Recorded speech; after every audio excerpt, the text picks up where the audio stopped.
And welcome back, everyone. If you head east of Main Street in Buffalo, you'll find a lot of different neighborhoods. Broadway Fillmore, the Fruit Belt, Delavan Grider, Lovejoy, and so on. So many people just call it the East Side. Contrast that with North Buffalo or South Buffalo.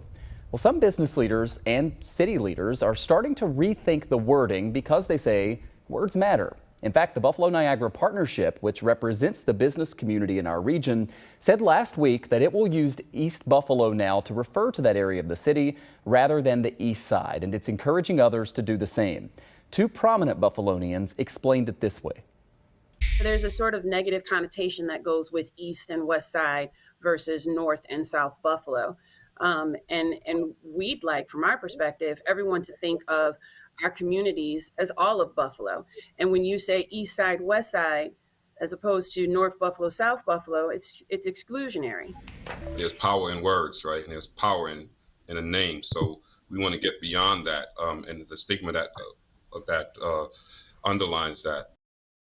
And we've already seen some of that change. Over just the last day, this area has been referred to as East Buffalo in headlines in Vice, the Wall Street Journal, and in the release that you can see there from the governor's office. So let's talk about this now with Crystal Rodriguez, Buffalo's deputy mayor and chief of staff to Mayor Byron Brown.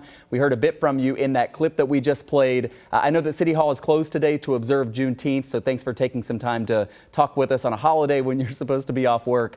I want to start with a visual to show our viewers here. People may not realize, but there are actually 35 different neighborhoods in the city of Buffalo. They cover every square inch where people actually live, and 14 of those distinct neighborhoods are on what we've long referred to as the East Side. So with that in mind, Ms. Deputy Mayor, can you explain why you think the wording change, calling it East Buffalo, is important as we move forward? Sure. So as I heard in the clip, my colleague Thomas Buford, who is the president of the Buffalo Urban League, their power in words.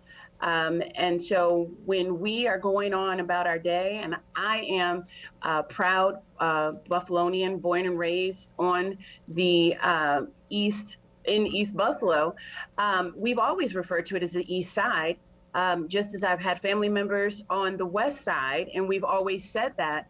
But it's time that we stop thinking about these very distinct neighborhoods, which tend to be majority minority neighborhoods, as separate from the rest of the city of Buffalo. So it's almost as if when you say I live in North Buffalo or I live in South Buffalo, it's you recognize that you live in the city of Buffalo, but somehow East and West Side are excluded.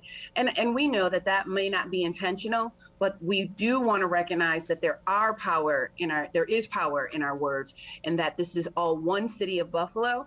And no matter which part you come from, that you are included, and you're very much a part of the city of Buffalo. Practically, as we move forward, how do you think this is going to play out as you kind of encourage this name change? It's not like there is some committee or law that says you have to call it one thing or the other. How do you think that this perhaps organically will change over time? I think it's going to be organic, but I think it has to be intentional too, right? Even in my speaking, I almost said to you, I grew up on the East Side. Well, that's the narrative that I've been used to saying. I did grow up on the east part of Buffalo. So even for me, changing my language and what I've been used to, it has to be a daily intentional effort. We're hoping that it catches, right? We know that our legislator, April Baskin, said, I'm standing on the east side of Buffalo. I was proud to watch her say it. I was proud to see the governor say it. And of course, I was proud to see Mayor Byron Brown say it. Hoping that you from now on, when you're reporting about anything that's taking part in any part of Buffalo, that you always refer to it as, whether it be East or West, but East Buffalo or West Buffalo. And from there, I think that it will be a narrative that changes, and it's more inclusive language. It's going to take some effort, but if we intentionally change the narrative, I think that is something we could do.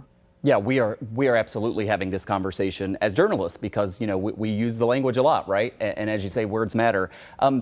I think it's interesting when you talk about what we would call the east side and the west side. I mean, Main Street has always been the dividing line, right? But if something happens in Allentown, I would never say like, well, that was on the west side. There are so many unique, distinctive neighborhoods in East Buffalo, and sometimes it just seems like it's all grouped into like, oh, well, that was the east side, whereas, you know, we've got Allentown, we've got Elm, we've got all these different places on the west side.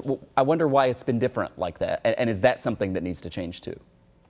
Yeah, I'm not quite sure either, and I think that that's something that we have done, and we need to make a concerted effort to change, right? Because if you say east side, if I'm describing to you, well, this happened on the east side, there's a vast amount of neighborhoods in which something could have happened, or in which I'm referring, right? Are we talking about Jefferson Corridor? Are we talking about Maston? Are we talking about Ellicott? Are we talking about Lovejoy? Are we talking about, you know, there's so much. So I'd like us all to get to a place where we recognize that we're all one city. We have very unique neighborhoods with their own cultural flair, with their own uniqueness, but we're all part of the city of Buffalo. So over time, I think that we can change the narrative with the language, and it starts with us. Crystal Rodriguez is Buffalo's deputy mayor. Great to have you on tonight. Thank you so much for your time. Thanks, Mike.